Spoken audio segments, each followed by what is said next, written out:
Hey, welcome back to our awesome channel. We've always got something cooking here, and today we're going to dive into a topic that's as simple as it is deep, literally. It's called voluntary simplicity. Yeah, it's all about choosing to live simply, not just because it's trendy to be a minimalist, but mostly for deeper philosophical or even spiritual reasons. Interesting, right?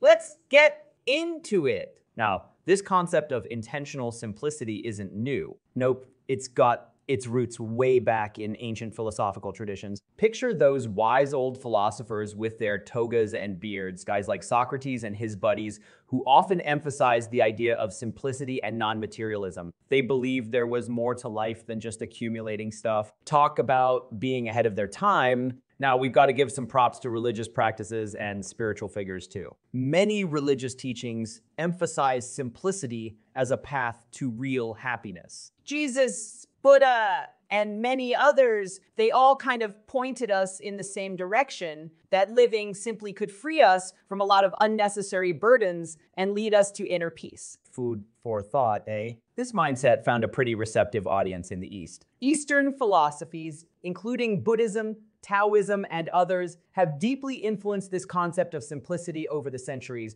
adding their unique twists. They preach the beauty of simple living and the peace it brings, swaying us away from the mad rush of materialism. So this idea of voluntary simplicity, it's been evolving, picking up bits from different philosophies, religions, and cultures across centuries to become what it is today. It's an attractive proposition, isn't it? To simplify your life, to trim away the excess, and to focus on what's truly essential. It's not just about having less, it's about making room for more peace, more joy, more life. And that's it for today, folks. That's a quick peek into the world of voluntary simplicity.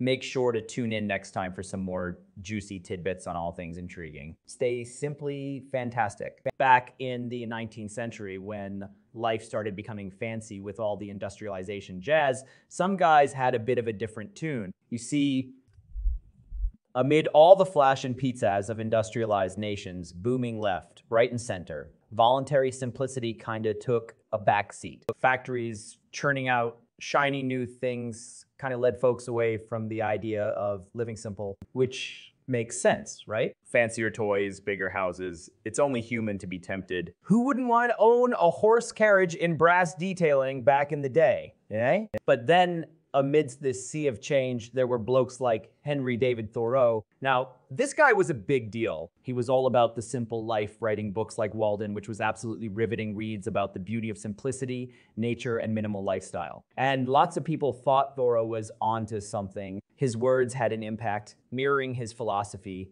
People started leaning back towards a simpler life. They didn't just listen, they really dug in deep. But this wasn't a hug the trees kind of movement. It was more like a let's be wiser about what we need and want sort of a gig. Fast forward to the present day, it seems we're hit again with this major shift towards consumerism.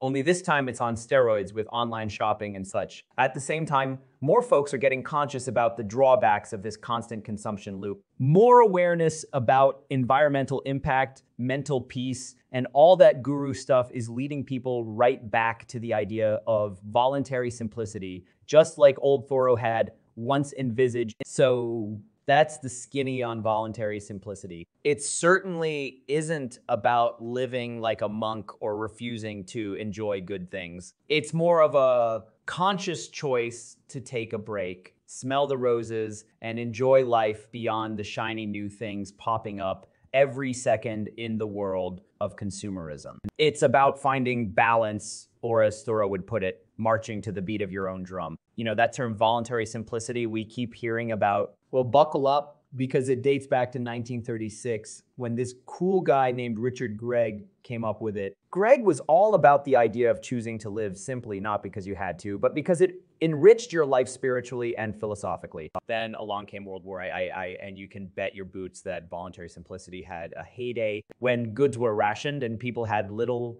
Everyone still found genuine happiness in those simpler things in life. This period was a real-life application of Gregg's theory, and it proved you can lead a fulfilling life with just the basics. But wait, that's not all, folks. The story's not done until we discuss Dwayne Elgin's contribution to the idea. In 1981, Elgin took voluntary simplicity and ran with it in his book. Wait for it, Voluntary Simplicity. Original, right? But boy, did he make a difference? Elgin explored the idea and spoke to how environmental sustainability and personal growth came from living with less. So, quick history lesson on how voluntary simplicity evolved. The term's been kicking around since the 1930s, gained real application during and after World War II, and then got a powwow in the 80s thanks to Elgin. It's all about the understanding that more isn't always better, and simplicity can be a real source of joy. Neat. When the idea of voluntary simplicity first got floated around, folks were a bit divided, you know? Some thought it was just a fad, while others really embraced it as this radical lifestyle change. Just imagine opting to live a less materialistic and more frugal life. Well, some people thought that was a breath of fresh air, a way of stepping off the crazy consumerist treadmill and really smelling the roses. But on the flip side, there were some serious eyebrows raised from the economic and political fronts. Economists were all like, hang on a minute, our economy relies on consumption. Less consumer spending could mean fewer jobs, less economic growth, and generally just a big old monkey wrench in the capitalist system. And then the politicians were nervously wringing their hands, wondering if this would mean less tax revenue and more welfare demand. You see, the whole system's like a big old Jenga tower, and they were worried that if enough folks started living simply, well, it could all come tumbling down. Despite these concerns, though, there have been some fantastic stories of folks who've taken the plunge into a life of simplicity. I mean, you hear about people selling their big city condos and moving to a tiny cottage in the country to grow their own food, or those who ditch their high-flying careers to, say, become yoga instructors or handmade soap makers. Of course, it's not all idle days and blissed out moments. It can be hard work and requires some serious self-discipline. But these simple livers would tell you it's all worth it. They talk about the joy they find in living in tune with nature, working with their hands, and discovering that happiness doesn't have to come with a big price tag. And when they tell their stories with sparkling eyes and content smiles, you can't help but think that they might be onto something. Voluntary simplicity, pal. You've likely been seeing it everywhere. That's because it's really left its mark on the minimalist and eco-conscious movements. How so, you ask? Well, it's all about choosing to live with less, not because you have to, but because you want to. Makes total sense, right? It's like folks are realizing they don't need a mansion crammed full of stuff to be content. Instead, they're finding happiness in simplicity, which naturally lends itself to a more eco-friendly approach to living. Less stuff means less waste, after all. Now, you're probably thinking, what about technology? Doesn't that complicate things?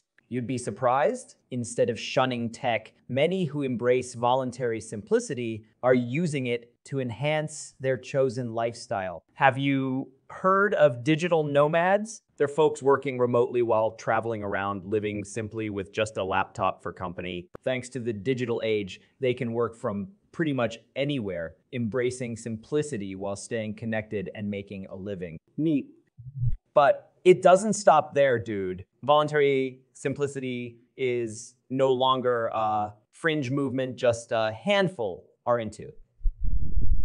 It's hit the mainstream in a big way. You've seen it, right? All those tiny house TV shows, articles about minimal wardrobes, blog posts on zero waste living. It's saturating our media and popular culture. Celebrities are even jumping on the bandwagon, eschewing the glitz and glam for simple, mindful living. It's becoming the new trend, and it's proof that society is beginning to value experiences and meaningful relationships over mindless consumption. So if you've ever thought about decluttering your life, perhaps it's about time you gave it a go. Who knows? You might just find that less is truly more. So y'all know this debate about simplicity being a privilege. Yeah, some folks reckon living simply is great if you're well off, but it gets tricky if you're counting pennies to make ends meet. It kind of skews towards individualism as though the world is a pie and we're just divvying up slices. In actuality, it's about a global shift and not just about one person's decision to opt out. Then there's the idea of how it affects our economy and consumer behavior. We all know economies thrive on spending,